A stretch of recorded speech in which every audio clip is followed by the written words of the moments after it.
এই কষ্টের মধ্যে আরো কষ্ট দিচ্ছে কষ্ট দিতে দিতে ভাই বর্তমানে দেখা যায় তলবি বন্ধ করে দিয়েছে।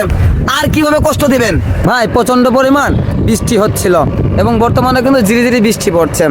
এরপরও চিন্তা করেন চা শ্রমিকরা কিন্তু ভাই এই বৃষ্টিতে ভিজে কিন্তু এই যে ঘন বর্ষণের মধ্যেও কিন্তু চা শ্রমিকরা ভাই চা পাতা তুলে পরিশ্রম করে ভাই।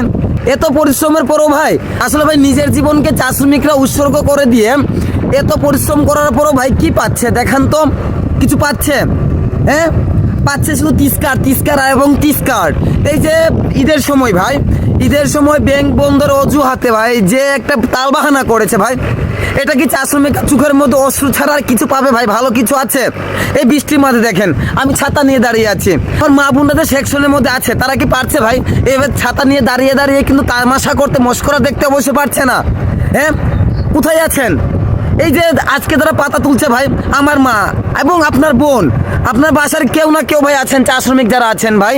প্রত্যেক সেকশনে কিন্তু ভাই একটি করে কিন্তু ছাউনি দেওয়া দরকার নিরাপত্তার জন্য। আর যদি আমার মা অসুস্থ হয়ে পড়ে ভাই, এই বৃষ্টির ভিজে চা পাতা তুলতে গিয়ে ভাই যদি অসুস্থ হয়ে পড়ে, এটা কি দায়ভার নিবে? এটা কখনো কোম্পানি দায়ভার নিবে বলুন? আমার তো মনে হয় না কোম্পানি দায়ভার নিবে। অসুস্থ হলে গড় হাজির থাকবে, না হয় সিক লিখবে, সিক শেষ হলে ভাই আবারও গড় হাজির। তাহলে লাভটা কি হবে?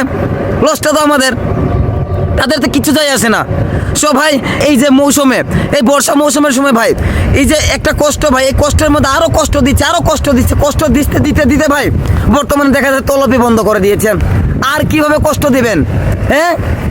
বিশেষ করে কোম্পানি ম্যানেজমেন্ট যারা আছেন তাদেরকে বলছি, সাথে বলছি নেতৃবৃন্দুদের, সহ্য হচ্ছে না, দেখতে পাচ্ছেন না? হাসি পাচ্ছে ভাই সত্যি। আমি যে কথা বলে আমার কথাতে অনেকে হাসেন এবং বিভিন্ন কথা বলেন, বলুন সমস্যা নেই, কিন্তু একটা কথা মনে রাখবেন, প্রত্যেকটা জিনিস কিন্তু নিজের মগজের মধ্যে, মাথার মধ্যে, মস্তিষ্কের ভিতরে ঢুকাতে হবে। কারণ আপনারা সকলেই কিন্তু মানুষ, ভাই পশু নয়। তাই মানুষের জায়গা থেকে মানুষের মতো চিন্তাধারা করুন। আমি দেখতে পাচ্ছি, স্পষ্ট দেখতে পাচ্ছি, বেশি দিন সময় নেই। যদি এভাবে চা শ্রমিকরা চলতে থাকে ভাই, অতি শীঘ্রই কিন্তু ধ্বংস হয়ে যাবে বাগান এবং বড় ধরনের আন্দোলন হওয়ার সম্ভাবনা আছে। যে আন্দোলনে অনেকে লঙ্গি পর্যন্ত খুলে যেতে পারে ভাই। কথা দিলাম, মিলিয়ে নেবেন 100%। ধৈর্য এবং সহ্যর বাদ কিন্তু পেরিয়ে যাচ্ছে মানুষের। ওকে, ধন্যবাদ, লাভ ইউ সকলকে।